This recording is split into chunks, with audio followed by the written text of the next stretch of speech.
Well, hello, good people. Mark Holmes here, and as always, I want to say thank you all for watching, commenting, subscribing, and being part of the Joe Boo Sports Report.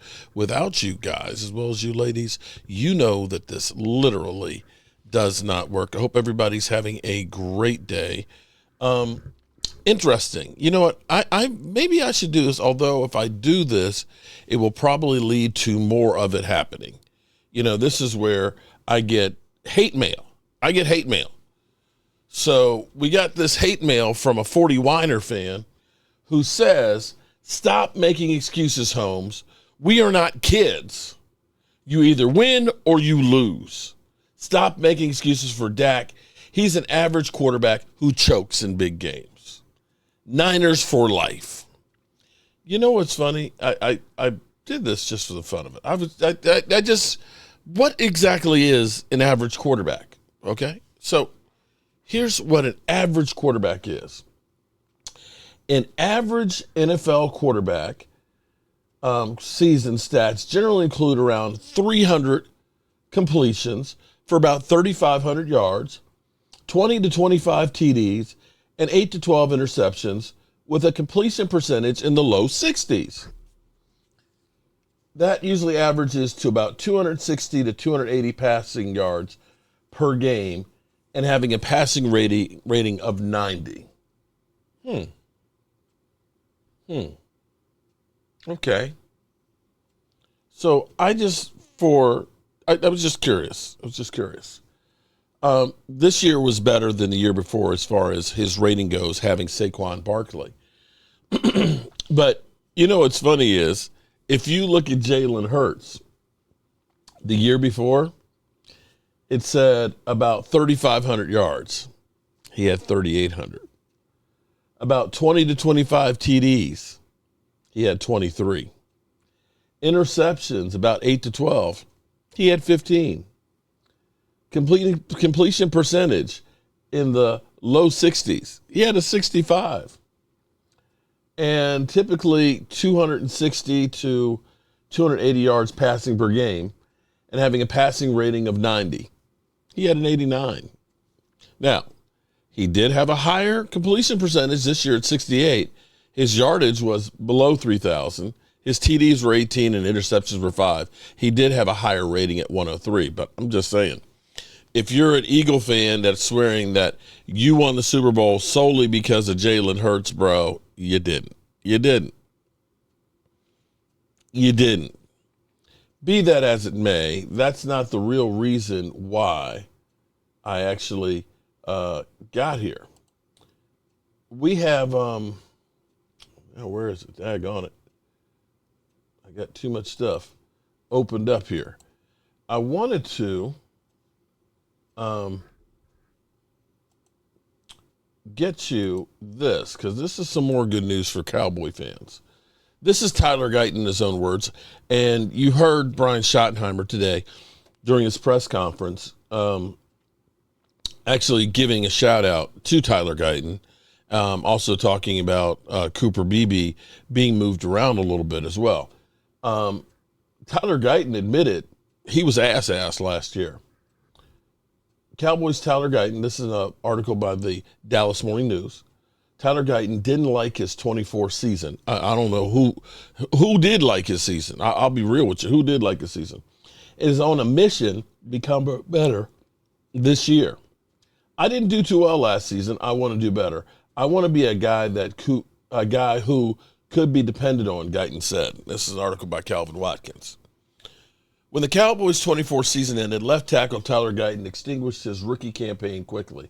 In the offseason, when the doors opened to stars for players to begin workouts, Guyton was one of the first ones through the door. And he enters his sophomore season. The work he's doing this offseason to improve was noted by his head coach. And I mentioned that just a minute ago. He's having a terrific offseason, Brian Schottenheimer said. He's working his ass off. He looks great. Guyton washed the stink off of last season and saw him commit a team-leading 18 penalties. There were 14 penalties accepted, tied for fourth most in the NFL. You mean 18 penalties wasn't the most? Damn. Pro Football Focus, which grades NFL players, gives Guyton a 49.4. God. 73rd among tackles in the NFL. Jeez. Of course, Guyton was playing the demanding position of left tackle, a spot he didn't have full reps at while playing at Oklahoma. Guyton started at right tackle to protect the left-handed quarterback Dylan Gabriel. He started one game at left tackle in 22 and 14 in his 2 seasons in Norman. The Cowboys believe Guyton's was talented, drafted him 29th overall in the first round, and slotted him at left tackle, and he was brought along slowly. Chimagota was getting first-team reps in training camp practice until he suffered a foot injury. Moving Guyton up the depth chart, Guyton suffered from respiratory infection during training camp, which slowed his development. Guyton recovered to start the season opener and never made excuses about the penalties, 8 holding and 5 false starts among them. Damn. It was actually worse than I thought it was, wasn't it? Damn. Guyton always said he needed to get better, yet he missed the Lions game with a knee injury and the Eagles contest with a shoulder issue. There was a perception that Guyton needed to play through nagging health problems, and then Coach Mike McCarthy commented on players playing with nagging health issues. McCarthy didn't mention Guyton by name, but it was just another thing to look at with Guyton.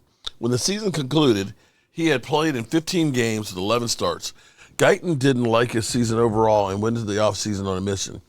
I have a lot to prove, he said. I have a lot to work on. He said, I didn't do too well last season. I want to do better. I want to be the guy who can be depended on. And he has worked on his body to cut out fried and fast foods. I need to do that. Maybe I need to go hang out with him. He loved Raising Cane's, but that was out. Guyton spoke to a nutritionist and watched videos on what to eat. He has also been mindful of the types of foods he puts into his body, but now he wanted to get leaner and quicker. He ate more protein and added more stretching exercises to improve his flexibility. He does stretch exercise for an hour inside the garage after his workouts.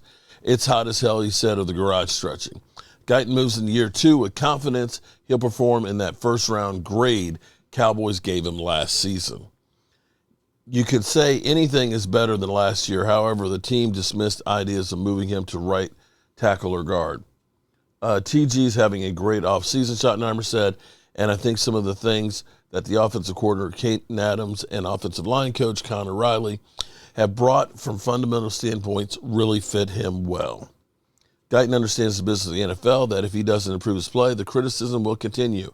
He's doing his part now to get better. The Cowboys will have rookie right guard and first-round pick Tyler Booker and a pair of second-year players in Cooper Beebe and Guyton along the offensive line. Guyton will be the most scrutinized based on what happened last year. And, yeah, you can say that he definitely will be. Now, we'll see what happens with him, but I think when you look at him and Tyler Smith both, they look lean, they look cut, and they look big. So I really and truly hope that he does come around. We need him to come around without a doubt, because if he's not there, then that just basically scrambles up the whole offensive line.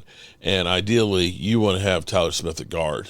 You really do. I think you want to have Cooper Booker at the other guard. If you can do that and Cooper Beebe in the middle, and we can get a little bit better from a lot better from what we got last year at the tackles, we could be in great shape. Alrighty, good people. We are 97 days, 23 hours, and 58 minutes away from kickoff against the Eagles. Peace out.